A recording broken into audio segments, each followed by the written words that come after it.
but we're going to get some stuff that goes with it. It's kind of hard to shake your head at. Okay, you have to take note of this stuff because God is in control of everything, and He has foreordained, and He has written everything down. He has declared the ending from the beginning, so He knows what He's doing. And God is not the author of confusion. If He does something, it's not going to be all crazy and disarrayed. It's going to have a pattern. It's going to make sense. It's going to have a pattern to it. 1967, April the 24th, at the Feast of Passover, total lunar eclipse. 1967, October 18th, at the Feast of Tabernacles, total lunar eclipse.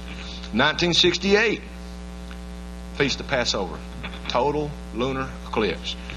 October the 6th, 1968, Feast of Tabernacles, total lunar eclipse. Is this coincidental? Can't be. I mean, maybe 3 or 4. 4, 8, 12, 16, 20 of them already. It cannot be coincidental. Maybe if you get 2 or 3 out of a 20-year period, maybe you might say coincidental. But all of them, every one of them, stop it. Now, let's look at these major events that took place in Israel. Or let's look at it from the beginning of Rad's standpoint. 2014, April the 15th, guess what's scheduled on the Feast of Passover? Total lunar eclipse. Nothing's changed. Now, 2014, October the 8th, Feast of Tabernacles, guess what's scheduled? Total lunar eclipse. 2015, April the 4th, Feast of Passover, guess what's in the skies? Total lunar eclipse. 2015, September the 28th, during the Feast of Tabernacles, guess what's in the moons? Total lunar eclipse. Now, you could go on, and this guy here claims he could take and write pages on the year 2018 with the moons. But he says he gives us a little summary here. In the Hebrew, the year 5778 falls on our calendar 2017 to 2018. You say, well, what does that mean? Remember, what was the creation? 6 days, then a day of rest. Now listen to this. At that time, it's 120 years from the first Zionist Congress. It's 100 years since the Balfour Declaration. Anybody ever heard the Balfour Declaration? It's 100 years at that time, which gives Israel the right to be a nation. We know that right comes from God, but they were recognized by the people of the world at that time. 70 years since Israel declared a state. What is 70 years? Would be 2017, 2018. We'll put the final days on it, the 70. Remember the 70. Anybody ever heard of 70 before? 50 years from the capture of the Jerusalem Temple Mount that took place. 40 years from the Camp David Accord and Israel's conflict with Lebanon.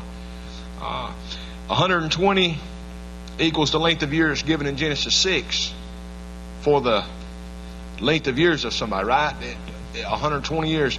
100 years equals bondage. 70 years is prophetic of the complete and time period for suffering. We know that from where? Daniel.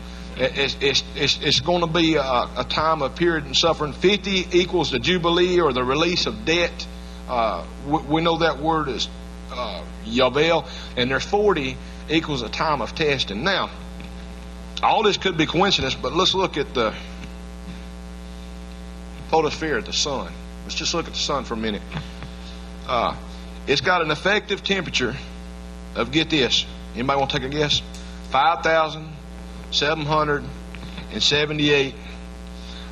Does that represent the Hebrew year of 5,778, which is going to wind up on our calendar dated 2018? I don't know. I'm just saying, it's just maybe all just coincidental. It just seems that everything that you look at's got a number right back to God that points to God knowing what's taking place and being the creator of everything. Okay, these numbers are not scriptural. These means nothing other than it just points to a creator being in charge of everything, and we know God is. Now, I can't even pronounce some of these words here. Saveli Mashiach is the birth pains of the Messiah. The Sanhedrin in 98A, I can't even pronounce these words. The climax of the Great Tribulation they have is called the Great Day of the Lord. And what's the Great Day of the Lord? It's a time of trouble that the Bible tells us woe to what to be looking for that day, or to be bringing that day upon them, because why? It is darkness. It's a day that nobody's going to be able to stand. Nobody's going to be able to sustain it.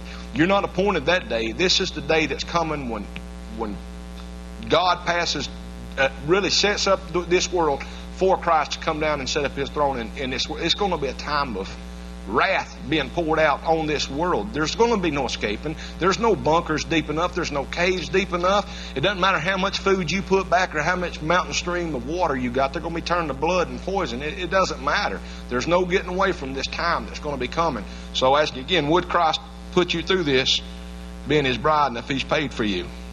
I don't think He would. It just doesn't make sense, does it? Now, according to the Hebrew teachers, Abraham was born 1,948 years after Adam. 1,948 years after Adam. That's according to ancient Hebrew teachers. What else took place in 1,948? 1948. Israel became a nation.